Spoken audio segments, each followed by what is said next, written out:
कुर्सी को बचाओ, मित्रों पर लुटाओ। बहुत बहुत धन्यवाद। Thank you. Shri Viplav Dev ji, There's a clock here. Viplav Kumar Dev ji. Very well spoken.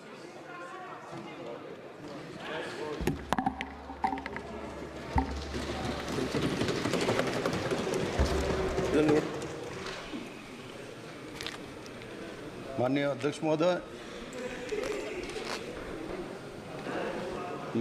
महोदय,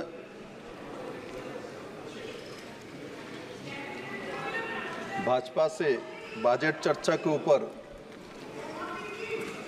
नॉर्थ ईस्ट से एक छोटा राज्य से मैं संसद के नाते चुन के आया हूँ। सिर्फ 2 ही एमपी हैं और सबसे छोटा राज्य है सिक्किम के बाद। और आज मुझे बोलने का मौका दिया गया इस बजट के ऊपर। मैं इसलिए हमारे दल के सबसे बड़े नेता, देश के यशस्वी प्रधानमंत्री आदरणीय नरेंद्र भाई मोदी जी का आभार प्रकट करता हूं और साथ ही साथ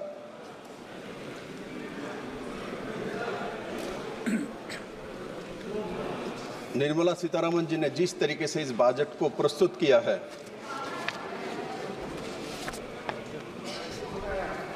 मैं इसका सराहना करता हूं और इसके समर्थन में खड़ा हुआ हूं। माननीय अध्यक्ष महोदय, शैलजा जी बोल रहे थे, मैं सुन रहा था।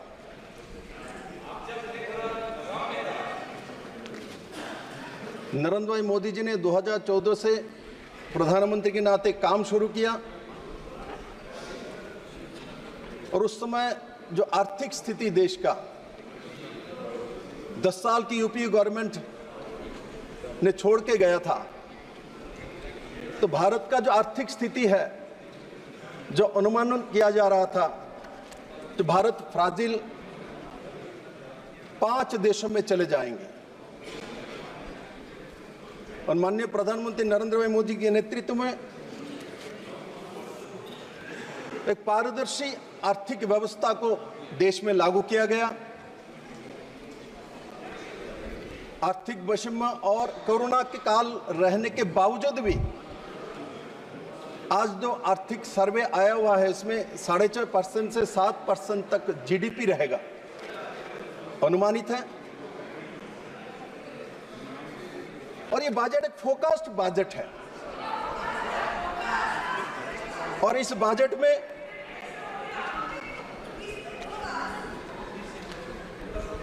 लगभग 48 लाख करोड़ का बजट पेश किया गया है। 2023-24 से लगभग 18.2% कैपिटल एक्सपेंडिचर इसमें ज्यादा है। जब कैपिटल एक्सपेंडिचर बढ़ाया जाता है, इसका मतलब इंफ्रास्ट्रक्चर और जॉब अपॉर्चुनिटी बढ़ता है। और साथ साथ जो हमारे फेडरलिज्म के बारे में, स्टेट के बारे में बताया जाता है, मैं निर्मला सीतारमण जी को धन्यवाद देता हूं। आपने ऐसा बजट पेश किया जिसमें 4,82,000 करोड़ रुपए सभी राज्यों को शेयर ज्यादा जाएगी इस बजट से। इसलिए जो शैलजा जी ने 2 राज्य के बारे में बात कर रहे, तो हो सकता है कांग्रेस के खाते में बिहार और आंध्र प्रदेश नहीं है। हमारे खाते में ये दोनों भी है, बाकी सब भी है। इसलिए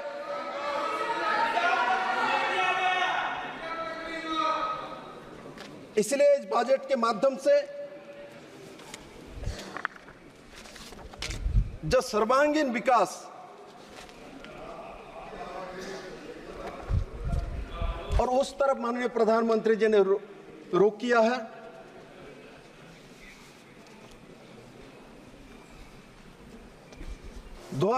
2013-14 के बजट जो 16 लाख करोड़ के आसपास होती थी, कांग्रेस के लास्ट जो बजट है, और आज वो 48 लाख करोड़ में पहुंचा हुआ है।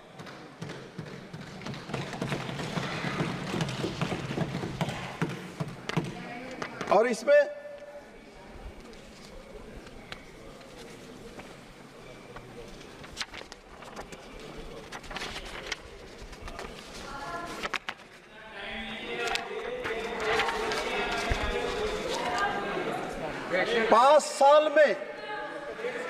इसमें 5 साल में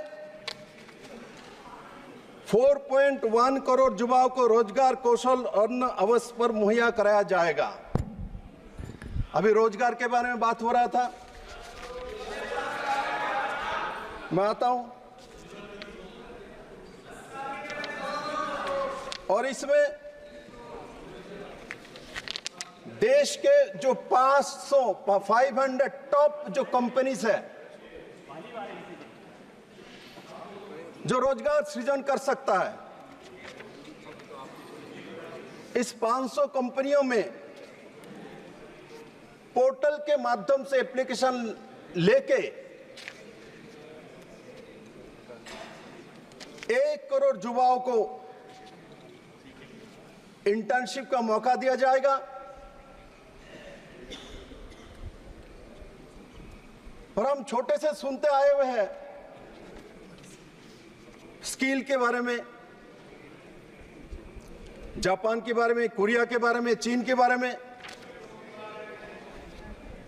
जो वहां स्किल इतना ज्यादा है, लोग घर में बैठ के काम कर सकता है, मोबाइल बना लेते हैं, बाकी सब काम करते हैं, हर आदमी के पास काम है, रोजगार है। सुनते सुनते मेरा तो 52 साल क्रॉस के 53 में पहुंच गया हूं। किंतु माननीय प्रधानमंत्री नरेंद्र भाई मोदी जी को मैं धन्यवाद देना चाहता हूं, निर्मला सीतारमण जी को, जो आपने ऐसा एक बजट पेश किया जिससे युवाओं को रोजगार मिलने का अवसर आया है, गारंटी के साथ। मोदी के गारंटी के बारे में बात हो रहा था, गारंटी है मोदी का, अभी भी है, इस बजट में भी है। दादा माननीय अध्यक्ष महोदय, माननीय अध्यक्ष महोदय, कलनंदा को मैं बहुत श्रद्धा करता हूं। दादा मेरे बड़े हैं, और मैंने उस दिन जब लोकसभा में चुन कर आया था, दादा आपने बहुत प्यार से मेरा विप्लव बोला था बंगला में। मैं आपको श्रद्धा करता हूं दादा। जो मैं कहना चाहता हूं, ये देखो, मैं अंतिम पंक्ति में बैठा हुआ एक छोटा सा राज्य से, छोटा सा गांव से आया हुआ व्यक्ति हूं, तो मेरे बात भी सुना करो। अभी यहाँ शैलजा जी ने बोला था, जो अंतिम व्यक्तियों के बारे में सुने, तो मैं तो बोलने के लिए खड़ा हूं। मेरे तो थोड़ा बहुत शैलजा जी मुझे संरक्षण दे दीजिए। माननीय अध्यक्ष जी, हमारे यहाँ कॉलेजों में, यूनिवर्सिटीज में बड़े मात्रा में कैंपस सिलेक्शन होता है। अच्छे कॉलेजों में तो 100% कैंपस सिलेक्शन होता है, किंतु किसी गांव में कॉलेज हो, कि छोटे जिले में हो, उसमें कैंपस सिलेक्शन नहीं होता, 1-2% होता है। युवा पढ़ने के बाद आशा करता है मुझे कुछ मिलेगा, और मान के चलो किसी कैंपस से 30% कैंपस सिलेक्शन हो गया, और बाकी लोग रह गया 70%। इनके मन में इन्फीरियरिटी कॉम्प्लेक्स आता है, फ्रस्ट्रेशन का शिकार होते हैं, ड्रग्स का शिकार होते हैं। किंतु माननीय प्रधानमंत्री जी ने इस गरीब बच्चे के लिए इसमें प्रावधान रखा, जब आपका कैंपस सिलेक्शन नहीं भी हो, किंतु हमारे देश में जो बड़े बड़े कंपनियां हैं, टॉप 500 कंपनी है, उनमें आपको इंटर्नशिप करने का 100% मौका मोदी गारंटी दे रहा है। और उसमें पहले मंथ को 6,000 रुपीज और उसके बाद 1 साल तक उनको पर मंथ 5,000 रुपया करके दिया जाएगा। और उसमें उनका ट्रेनिंग होगी और उनमें क्वालिटी हो, उसी कंपनी में उनका चयन भी हो जाएगा। आज देश में जॉब की कमी ऐसा नहीं है, पारदर्शिता का कमी है, स्किल्स का कमी है। ये जो कंपनी है जिसका अंदर स्किल है, मैंने देखा जो एक्सपीरियंस है, वो आज इस कंपनी में है, कल उस कंपनी में चला जाता है, यहां छोड़ देता वहां चले जाते हैं। किंतु गरीब बच्चे जिसके पास एक्सपीरियंस नहीं होता, जिसका कैंपस सिलेक्शन नहीं होता, आज नरेंद्र भाई मोदी वहां खड़े हैं जो मैं गार्जियन हूं, मैं तुम्हारे साथ हूं, मैं गरीब के साथ हूं, मैं एससी के साथ हूं, मैं एसटी के साथ हूं, मैं दलित के साथ हूं। इस बजट में वो दर्शाता है। लंबे समय कांग्रेस का राज था, किंतु कांग्रेस ने कभी भी उस दृष्टि से युवाओं को देखा ही नहीं।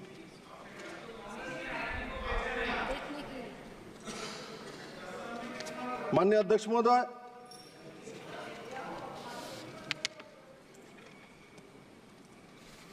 ये बजट शिक्षा, रोजगार,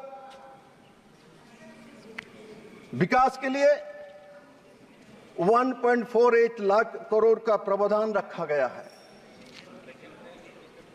यहां से उठ रहा था, बोले कुछ व्यवस्था ही नहीं है। बड़े मात्रा में रखा गया है।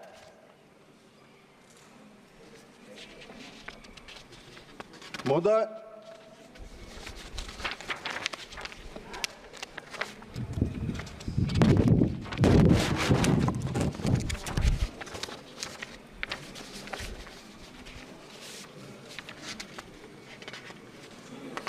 इस बजट में किसानों के लिए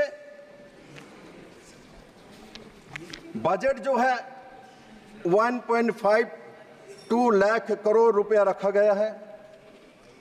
किसान की बात बोल रहे थे शैलजा जी, मैं बताता हूं। सिर्फ बजट इसमें 1,52,000 करोड़ रुपए है, किंतु इसमें किसानों के लिए फर्टिलाइजर में सब्सिडी भी 1.75 लाख करोड़ है एक्स्ट्रा, वो भी किसान के लिए जा रहा है।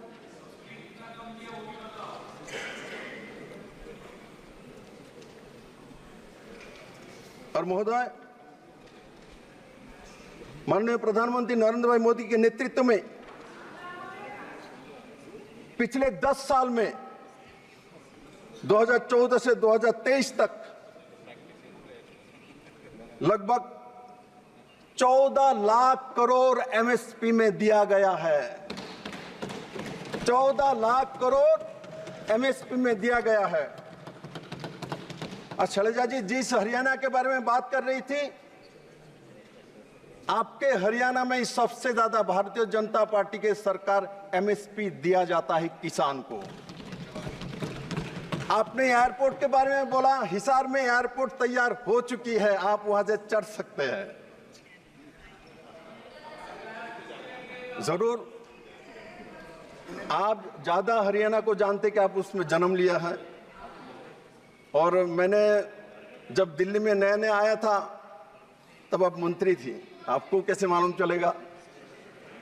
आपको मैं आदर सम्मान करता हूं। आज आपने जिस तरीके से शुरुआत किया, निर्मला जी को धन्यवाद देते हुए, एक अलग ही गेस्चर है, मैं इसका सराहना करता हूं।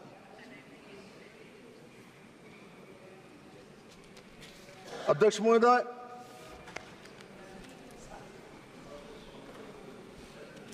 आज नरेंद्र भाई मोदी जी के किसान के प्रति जो काम करने का तरीका है, उसी कारण से भारत आज दुग्ध उत्पादन में दुनिया में नंबर 1 है। कैसे हुआ? किसान के लिए नहीं काम करता। पहले कांग्रेस के जमाने में तो नंबर 1 में था नहीं, था क्या? जरा मुझे डेटा दिखा दीजिए। मैं अध्यक्ष जी को बोलता हूं, डेटा मांग लीजिए। 2014 के पहले दुग्ध उत्पादन में देश का स्थिति क्या थी? आज दुग्ध उत्पादन में नंबर 1 है। मोटे अनाज उत्पादन में नंबर 1 है। चावल और गेहूं उत्पादन में नंबर 2 है। तो मोदी जी ने काम नहीं किया किसानों के लिए। ये जो खेती में फलन कहां से आता है? पाकिस्तान से तो नहीं आता होगा। और हरियाणा में एक बात बताओ, ये बंगाल और बंगाल में महिला सदस्यों का क्या है आपका? ये सौजा टोक रही है आपको बंगाल में? बंगाल वाले सौजा क्यों टोक रहे हैं? बंगाल वाले टोक नहीं रहे। बंगाल वाले मैं तो बंगाल में जवाब दे दो इनको ना।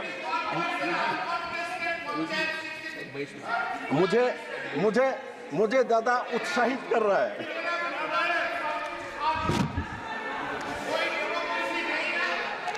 प्लीज इनको बंगाल की भाषा में जवाब दे दो। दे देंगे। दादा, मैं बंगाल में जाना नहीं चाहता। आप लेके क्यों जाना चाहते हो? दादा बोल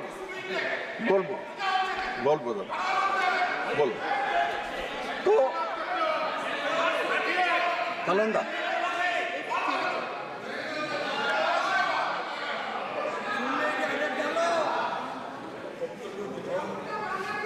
महोदय, नरेंद्र भाई मोदी ऐसा एक प्रधानमंत्री है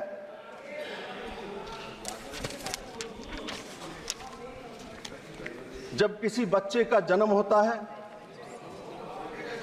मां और बच्चे के साथ प्रधानमंत्री मातृ पुष्टि बंधन योजना को लेके खड़ा हो जाता है। और जन्म के बाद उस मां के लिए, बच्चे के लिए उज्ज्वला योजना के माध्यम से गैस के चूल्हा फ्री में, सौभाग्य योजना के माध्यम से गरीब लोगों को बिजली फ्री, प्रधानमंत्री आवास योजना के माध्यम से घर फ्री, प्रधानमंत्री शौचालय योजना के माध्यम से शौचालय फ्री। तबीयत खराब हो तो आयुष्मान भारत योजना के माध्यम से 5 लाख का इंश्योरेंस, हेल्थ इंश्योरेंस, दुनिया के सबसे बड़ा हेल्थ इंश्योरेंस नरेंद्र भाई मोदी लेके आए हैं। और घर से निकलना है तो अटल जी ने इसको शुरुआत किया था, प्रधानमंत्री सड़क योजना के माध्यम से अपने घर से पक्के रास्ते में चल सकता है। साथ साथ घर में पानी का व्यवस्था, जल जीवन मिशन के माध्यम से हर घर में पानी का मुफ्त पहुंचाने की व्यवस्था प्रधानमंत्री जी ने किया। खाने के लिए गैस के चूल्हा में कुछ होना चाहिए, उसके लिए फ्री मुफ्त राशन 80 करोड़ लोगों को दिया जा रहा है। अगले 5 साल तक चलेगा। तो मैं कहना चाहता हूं माननीय अध्यक्ष महोदय, जन्म के समय भी मोदी जी है, खाना पकाते समय मोदी जी है, घर में रहने का व्यवस्था भी मोदी जी है, रास्ते में चलने के लिए मोदी जी है, नेशनल हाईवे के स्पीड में बनाने के लिए मोदी जी है। और उसका परिणाम आज 25 करोड़ फैमिली देश का गरीबी रेखा से ऊपर उठ के मध्यम वर्ग में पहुंच गया है।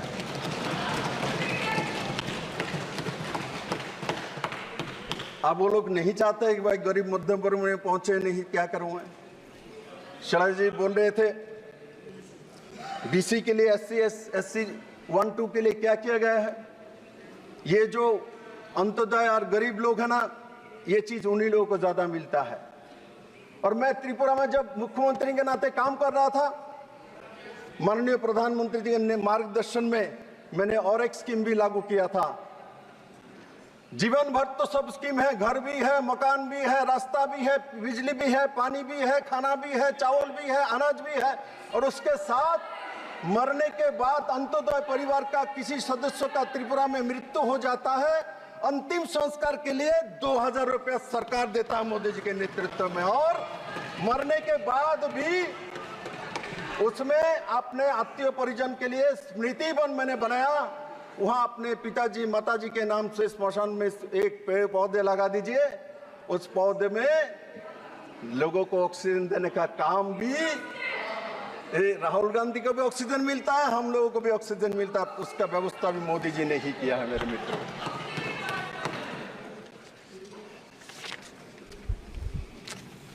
माननीय अध्यक्ष महोदय, शैलजा जी महिला है, हमारे वित्त मंत्री भी महिला है, इंदिरा गांधी महिला प्रधानमंत्री, और उसके बाद सोनिया जी यूपी के 10 साल सरकार में यूपीए के चेयरमैन। मिशा जी यहां बैठे हुई थी, अभी नहीं है मिशा जी? हाँ, उधर बैठे मेरे बहन। आपके पार्टी के लोग उस समय सोनिया जी 33% रिजर्वेशन का बिल लाना चाहते थे, फाड़ के फेंक दिया था स्पीकर के सामने। दो महिला, इंदिरा गांधी जी और सोनिया जी इतना प्रभावशाली और यूपी के चेयरमैन होते चाहने के बावजूद भी महिला के लिए आरक्षण 33% नहीं लाया जाए।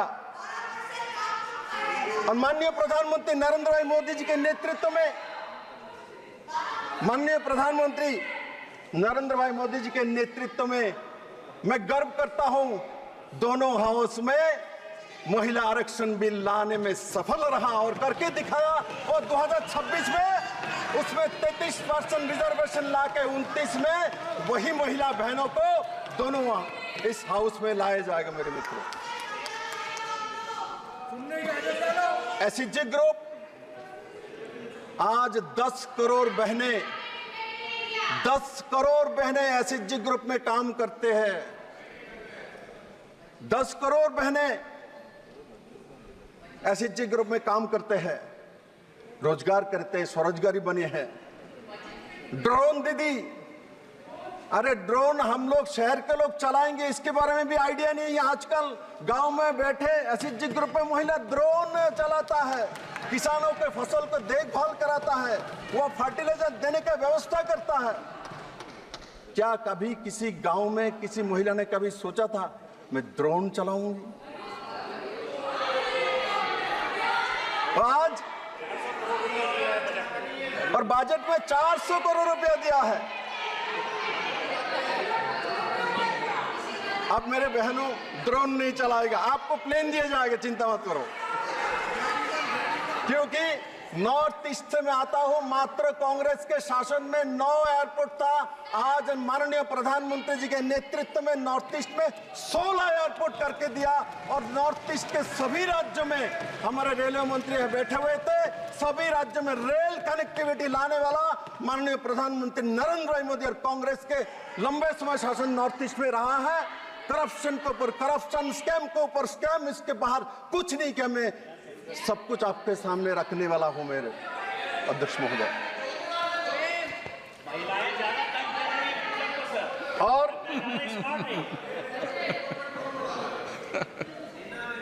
इस बजट में 3 लाख करोड़, 3 लाख करोड़, दादा बोलছি তো, दादा बोलले बांग्लाते बोलो, 3 लाख करोड़, 3 लाख करोड़ रुपए के प्रावधान महिला के लिए और उनके स्कीम के लिए इस बजट में रखा गया है। इसका मतलब किसान के लिए भी है, महिला के लिए भी है, युवा के लिए भी है और हमारे आम जनता के लिए भी है।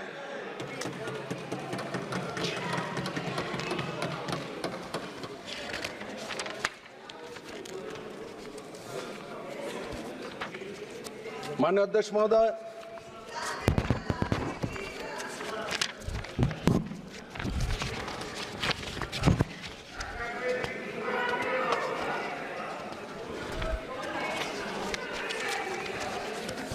माननीय अध्यक्ष महोदय, यहां संविधान की बात उठता है। संविधान लेके शपथ ग्रहण करना पड़ता है। 70 बार कांग्रेस में देश में 356 लगा के इस संविधान को हत्या किया हुआ है। दादा, आप बोलते हो ममता दीदी ने भी कांग्रेस को इसीलिए छोड़ा था, सीपीएम के साथ छोड़ा था क्योंकि कुछ तरबूज दीदी के साथ थी, इसलिए दीदी ने छोड़ दिया और छोड़ के तृणमूल कांग्रेस बनाया। और दीदी को एक कांग्रेस और कम्युनिस्ट के लोगों ने, कम्युनिस्ट के सत्ता के समय दीदी को माथा फाटा के 28-29 सिली लगी थी। दीदी को एक कम्युनिस्ट और कांग्रेस आज जो साथी है वही लोगों ने स्ट्रेचर पे दीदी को एक रिक्शा वाला ने उठा के लाया था। मैं झूठ नहीं दादा, मैं सच बता रहा हूं। आज उनके साथ आप बैठे हो, जिसने दीदी का माथा फटाया उसके साथ बैठे हो। दीदी देख रहा है, इसलिए दीदी बंगाल में कॉम्प्रोमाइज नहीं किया, इसलिए बंगाल में दीदी में दम था, इसलिए इन लोगों के साथ नहीं किया। आप इनके साथ बैठते हो दादा। दादा, आपको यहाँ सुंदर नहीं लगता दादा, आप इधर बैठो। कल्याण दादा, नाम कल्याण है, कल्याण करो, इधर आओ। और मोदी के साथ ही कल्याण कर सकते हो, यहां बैठ के नहीं कर सकते। यहां एक परिवार से गांधी परिवार का कल्याण करने वाले लोग हैं।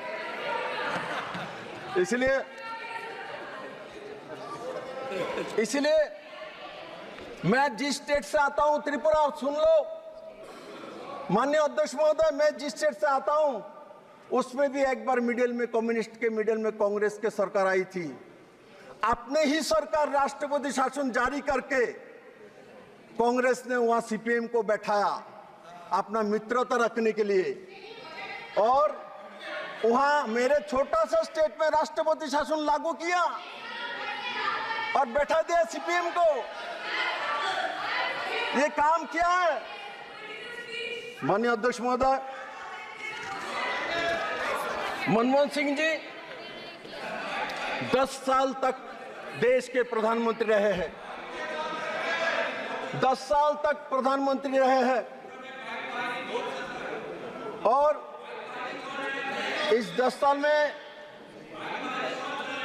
असम से राज्यसभा एमपी रहे वो।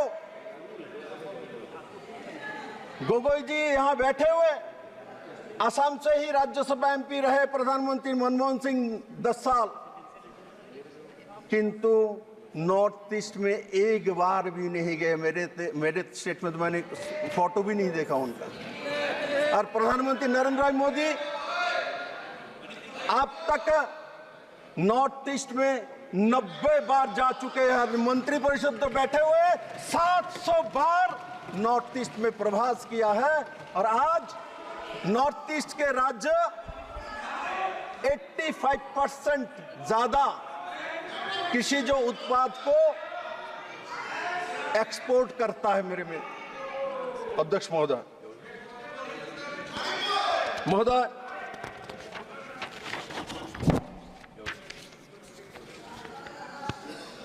महोदय, संविधान की बात करता है। 75 में इमरजेंसी लगाने वाला कौन है? इमरजेंसी कौन लगाया था, किस लिए लगाया था? देश में इमरजेंसी कब लगता है? जब देश में कोई खरा होता है, देश में कोई डिजास्टर होता है, कोई युद्ध होता है। किंतु 75 में क्यों इमरजेंसी लगा, किस कारण से लगा? एक व्यक्तिगत, एक परिवार, एक व्यक्ति के लिए इमरजेंसी लगा दिया गया। भारत जैसा गणतंत्र का हत्या करने वाले संविधान लेकर घूमता है, संविधान लेकर घूमता है। इस देश को इमरजेंसी, एक परिवार के लिए, एक इंदिरा गांधी के लिए इमरजेंसी लगाया गया। देश में युद्ध नहीं था, देश में खरा नहीं था, फ्लड नहीं थी। वो लोग बोलता है संविधान की बात। बाबा साहब आंबेडकर को इलेक्शन में हराने का काम किया है कांग्रेस ने, हाउस में जाने नहीं दिया। और माननीय प्रधानमंत्री नरेंद्र भाई मोदी जी को मैं सल्यूट करता हूं कि आपने पंच तीर्थ बना के इनको जवाब दिया जो हम सबके साथ है।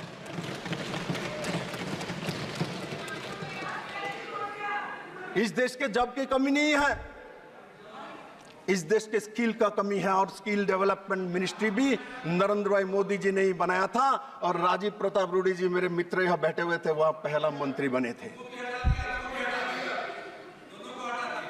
कोई बात नहीं, अभी गोगे जी के साथ हूं मैं। आपको अभी मैं जनता ने, जोशी जी एक बात बोल के क्यों दुख देते हो, जनता ने हटाया। इनको 3 बार मिला के 3 इलेक्शन मोदी के सामने हारे हैं, 3 बार मिला के भी 240 नहीं हुआ। हमारे 400 के लिए चिंता, मैं देखता हूं वहां बैठ बैठ के इतना 400 का चिंता, इतना चिंता है। मैं अभी तो इतना चिंता नहीं किया, बाद में आपके चिंता के कारण हमारा चिंता भी हुआ। मेरे लिए, हमारे पार्टी के लिए इतना सोच रखते हैं, 400 पार क्यों नहीं हुआ। माननीय अध्यक्ष महोदय, ये 400 पार करेंगे। 2047 तक भारतीय जनता पार्टी और एनडीए का गवर्नमेंट रहेगा। 400 पार करके जनता आपको जवाब देगा जवाब। माननीय अध्यक्ष महोदय, जो आप डिस्टर्ब करेंगे तो राजनीतिक बात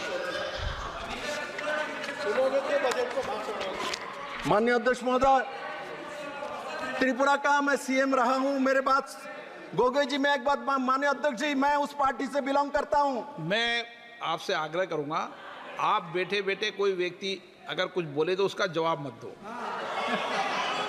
माननीय अध्यक्ष महोदय, मैं ये बताना चाहता हूं, जब मैं जिस पार्टी से आता हूं, भारतीय जनता पार्टी, उस पार्टी ने मुझे 8 साल मेरे पॉलिटिकल करियर है, उसमें से मुझे प्रदेश अध्यक्ष बनाया, एमएलए बनाया, चीफ मिनिस्टर बनाया। किसको स्पष्टीकरण दे रहे हो आप? मैं इसीलिए देता हूं। इनको स्पष्टीकरण मत दो, चलो आप बजट में बोल लो आप। इसलिए माननीय अध्यक्ष महोदय,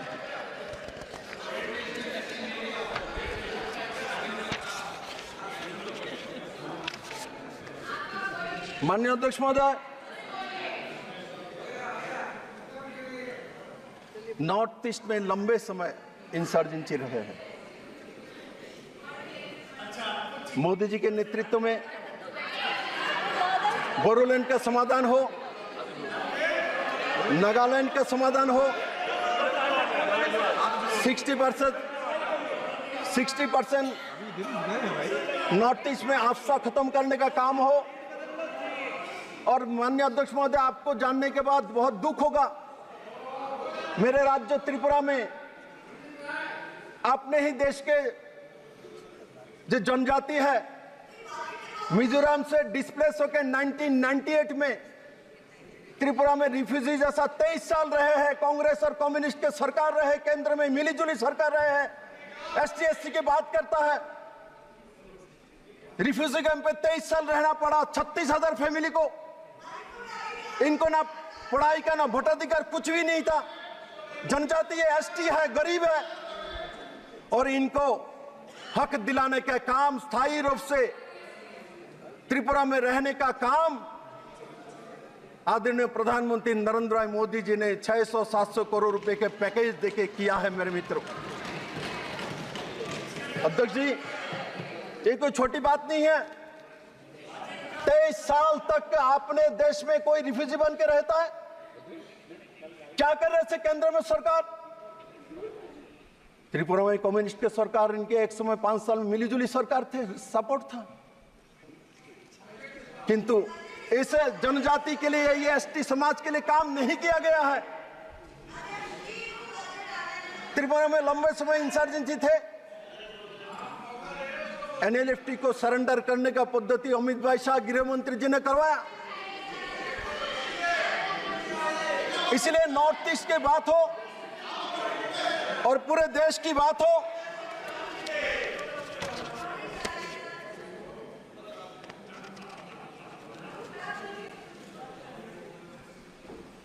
माननीय प्रधानमंत्री जी ने हर क्षेत्र में पिछले 10 साल में काम किया, और उसका परिणाम जो मैंने शुरू में कहा, जो कैपिटल एक्सपेंडिचर 18.2% बढ़ा है। ऐसे नहीं बढ़ा है, उन्होंने काम किया है इसलिए बड़ा है। और मैं विश्वास करता हूं माननीय प्रधानमंत्री नरेंद्र मोदी जी के नेतृत्व में अगले 3 साल के अंदर आज जो दुनिया के 5th इकोनॉमी है और वो 3rd इकोनॉमी में चले जाएंगे। सरकार बचाने की इतनी चिंता है, सरकार बचाने का इतना चिंता है। माननीय अध्यक्ष महोदय, इस बजट को शैलेश जी ने बोला कुर्सी बचाओ बजट। इसका मतलब बिहार और आंध्र प्रदेश कांग्रेस को जरूरत ही नहीं है। ये बजट सबके लिए किया गया है। मैंने आपको बताया तो लगभग 4.25 lakh crore share state government को अलग अलग स्कीम के माध्यम से सभी राज्यों को जाएगी। इसमें ये सब 2 राज्यों में नहीं जाने वाला है। इसलिए माननीय अध्यक्ष महोदय, इस बजट के माध्यम से जिस तरीके हर वर्ग के लिए काम किया है निर्मला सीतारमण जी ने और माननीय प्रधानमंत्री नरेंद्र मोदी जी के नेतृत्व में, एक सशक्त बजट, युवाओं के बजट, महिलाओं के बजट, गरीबों का बजट। और मनरेगा के बारे में बातचीत चल रहा था। मनरेगा में 25,000 करोड़ रुपए बढ़ाए गए इस बजट में। जरा देख लीजिए, पढ़ के पूरा पढ़ लीजिए। इसलिए अंतिम व्यक्ति हो और हम लोग संसद में बैठे हुए सब लोग हैं, सबके लिए नरेंद्र मोदी जी ने इस बजट में काम किया है। मेरे अध्यक्ष जी, मैं मानता हूं मोदी जी के नेतृत्व में जो काम शुरू हुआ 2014 में और अगले 2047 तक एनडीए का गवर्नमेंट रहते हुए देश को दुनिया के नंबर 1 इकोनॉमी और देश को एक नया ऊंचाई देने का काम जो रविंद्रनाथ टैगोर ने सोचा था, जो स्वामी विवेकानंद ने सोचा था। अभी दादा को अच्छा लगा टैगोर आया दादा। मैं बताता हूं, बंगाल में, हमारे बंगाल में सतीदाह प्रथा का माननीय सदस्य प्लीज, बंगाल में माननीय सदस्य मीसा जी, आप सदन की नेता, भाषण दे लेना। बैठे बैठे टिप्पणी बहुत कर रही हो आज, भाषण में नाम नहीं देती हो अपना। माननीय अध्यक्ष महोदय, मैं आज एक बात आपको बताना चाहता हूं। की जवाब नहीं देंगे, मैं आपको एक बात बताना चाहता हूं। स्वामी दयानंद सरस्वती समाज सुधारक के नाते जाना जाता है कि कुसंस्कार को खत्म किया है। ईश्वर चंद्र विद्यासागर को विधवा विवाह के लिए जाना जाता है समाज सुधारक के नाते। राजा राममोहन को जाना जाता है समाज सुधारक के नाते, क्योंकि सतीदाह प्रथा रद्द किया है। मैं आज माननीय प्रधानमंत्री से आर्थिक सुधार नहीं किया, समाज सुधारक के नाते भी काम किया। उन्होंने भी 3 तलाक खत्म करके समाज को सुधार के रख दिया मेरे मित्र। इसलिए माननीय प्रधानमंत्री से आर्थिक सुधार नहीं किया, माननीय प्रधानमंत्री जी ने समाज सुधारक के नाते भी काम करके इस देश के समाज को सुरक्षित रख के दिखाया। स्वच्छ भारत की बात शैलजा दीदी, स्वच्छ भारत की बात कर, स्वच्छ भारत, इस स्वच्छ भारत के कारण से आज हम भारत के लोगों का एक स्वभाव बदला है। मैं भी छोटा रहा तो बस से जाता था तो बिस्किट खाया तो बाहर ही फेंकना जरूरी, मां शिक्षा दे बाहर फेंको, बस में मत रखो। आज मैं जब देखता हूं कोई बच्चे गाड़ी में जाता है, रास्ते में चलता है तो कुछ भी रास्ते में नहीं फेंकता है। और नरेंद्र मोदी जी के स्वच्छ भारत मानसिकता कारण से पूरे समाज में परिवर्तन हुआ है। और साथ ही साथ स्वच्छ भारत वही नहीं है, डिजिटाइजेशन है। स्वच्छ भारत के माध्यम से करप्शन को खत्म किया है और करते रहेंगे नरेंद्र मोदी, और उससे बड़े मात्रा में भारत के लोगों को लाभ हुआ है। स्वच्छ भारत सिर्फ झाड़ू मारना नहीं, स्वच्छ भारत करप्शन को खत्म करना है। और नरेंद्र मोदी जी ने करप्शन खत्म करके एक नया आयाम कायम किया है। इसलिए माननीय अध्यक्ष महोदय, मैं इस बजट को सपोर्ट करता हूं, समर्थन करता हूं और इतना बेहतरीन बजट के लिए माननीय प्रधानमंत्री और निर्मला सीतारमण जी को बहुत बहुत धन्यवाद देता हूं। आप सबको भी धन्यवाद।